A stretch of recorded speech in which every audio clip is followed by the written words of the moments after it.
सुप्रभात मंडळी. मी नीलिमा पटवर्धन आणि आज एक छानशी पोस्ट माझ्या वाचनात आली आहे. शीर्षक आहे दिवाणे खास, म्हणजे दिवाणखाना. लिहिलेली आहे कौस्तुभ केळकर नगरवाला यांनी. तर सुरू करते. दिवाणखाना. खरं तर ही नेहमीसारखीच खोली असायची. नाही म्हटलं तरी घराची शोकेस. पण प्रदर्शनीय काहीही नसायचं त्यात. बहुधा या बाहेरच्या खोलीत दिवाण असायचाच बसायला, आणि रात्री झोपायला सुद्धा. खाना मात्र बिलकुल चालायचा नाही. भिंती म्हणजे लटकवण्याच्या जागा असायच्या. जागोजागी खुंट्या टांगलेल्या असायच्या.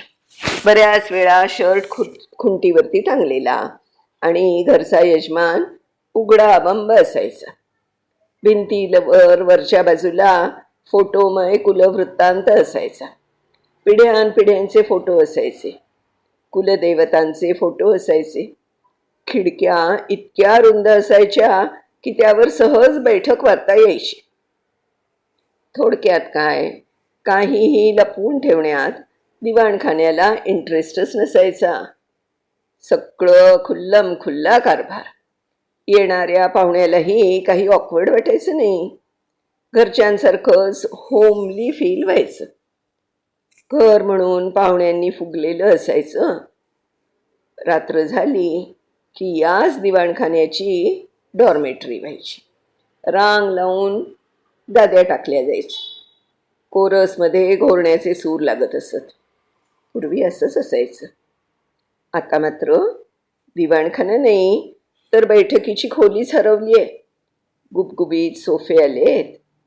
खरं तर त्यावर बसण्यापेक्षा लोळायला जास्ती मजा येते, पण अलाउड नसतं.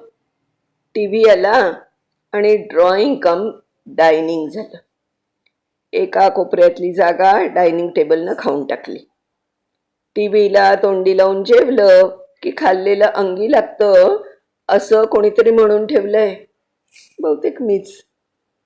आणि बाहेरच्या खोलीतल्या भिंती या मिरवायच्या जाग्या झाल्या आहेत. खुंट्या गायब. सगळं स्वच्छ. भिंतींना टेक्स्चरचं फेशियल केलं जातंय. त्यावर एखादी आर्टिस्टिक फ्रेम लटकतीये. भिंत खाऊन टाकण्या इतका टी व्हीचा स्क्रीन मोठा झालाय. मोजकं पण सुटसुटीत फर्निचर आलंय. थोडक्यात बाहेरची खोली फारच सोफिस्टिकेटेड झाली आहे. दिव्यांची कलात्मक रोषणाई आहे. म्युझिक सिस्टीम आली आहे. खरं तर सगळं कसं छान आहे, पण तरीही काहीतरी हरवले. सूर लागत नाहीये. सगळंच औपचारिक झालंय. घेणारा श्वास सुद्धा विचारून घेतला जातोय.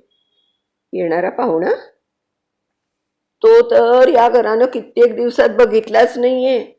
नुसतीच नावाला ड्रॉइंग रूम. बहुधा ती चित्रांची फ्रेम टांगली आहे ना, म्हणून. रोज टी व्ही बरोबरच जेवतोय, पण तोंडाला चव नाही. आणि काल जोरात वादळ आलं. म्हणजे काय माहिती का, माझा बालमित्र बायको पोरांसकट न कळवता आला. दार उघडतानाची आठी त्याच्या प्रसन्न हसण्यानं कधीच गायब झाली. मस्त धमाल चालली. टी व्ही मूल लटका के बसलाय. त्याची आठवणच नाही कुणाला. कॅरम बडवला जातोय, पत्ते कुठले जात आहेत, वरणफळासारखा साधाच मेनू, पण अमृताची चव लागतीये बघा. फतकल मारून गप्पांचे फड रंगलेत. हॉलच्या जिंदगीत पहिल्यांदा गाद्या तिथे पसरल्या गेलेल्या आहेत. डोळे मिटेपर्यंत गप्पा. सकाळी सूर्यवंशम. आहा, घराला घर. पण पहिल्यांदा वाटलं की पाहुण्यांनी जाऊच नाही. तरीही आज संध्याकाळी ती मंडळी गेलीच. म्हटलं पुन्हा असाच ये अचानक न कळवता आमच्या ड्रॉइंग कम डायनिंगचा खून करायला, दिवाणे खास करायला. आता त्याचीच वाट बघतोय.